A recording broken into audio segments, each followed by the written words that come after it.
Guys, bubuksan natin yung order ko sa Facebook, guys. Ito po ay may one take one na face tracker na tripod, guys. Try natin kung totoo ba ang laman nito, guys. Kung totoo ba yung nasa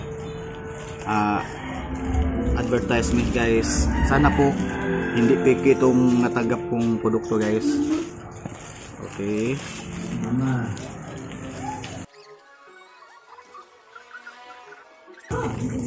Sa online ko po ito on-order, guys, sa Digital PX. Pero dito ang sender is tama. Ito, guys.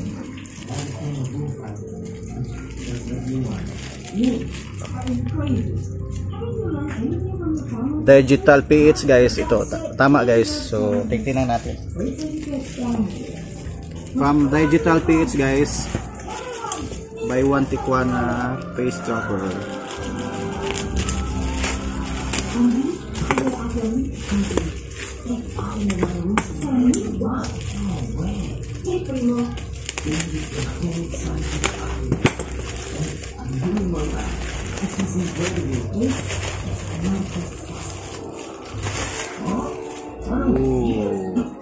Look at, guys.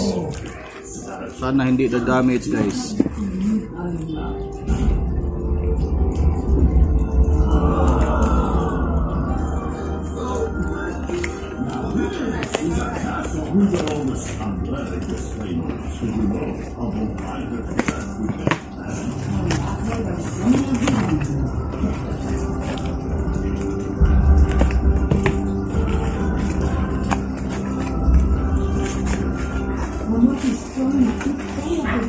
Uy. Ano tong laman, guys? Wipes. At saka scam to, guys. Scam. Ito, guys, oh.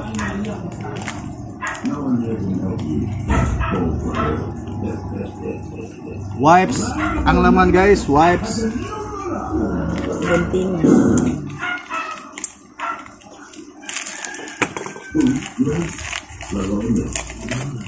Ito, guys, oh.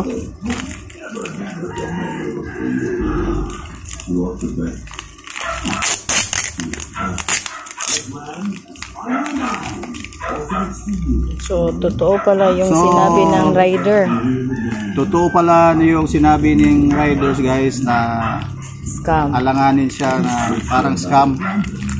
So ito, guys, oh. Ipakita, nabayaran, review. ang nabayaran ko ito, guys, is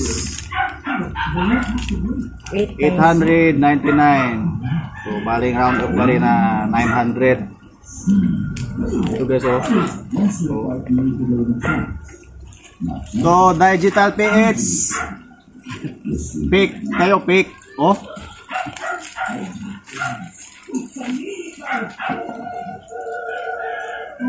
Sender Digital PH. Ito, oh. Okay siya maklaro, mister. Yan. Okay siya maklaro. Sender. Oh. So, Digital PH.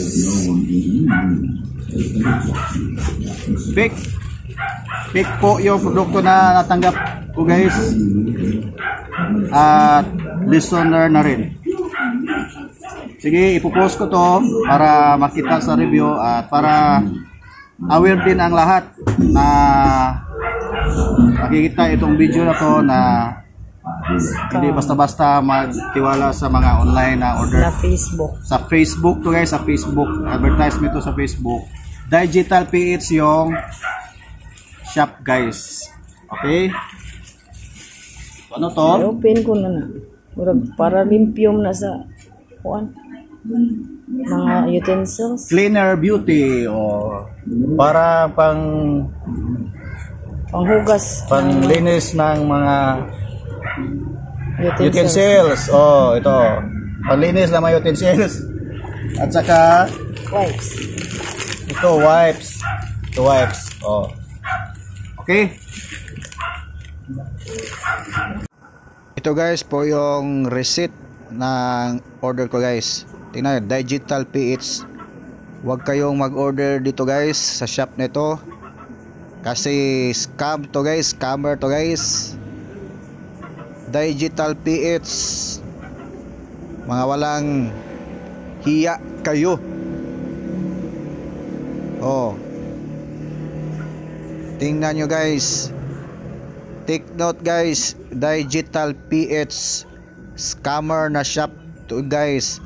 Digital PH.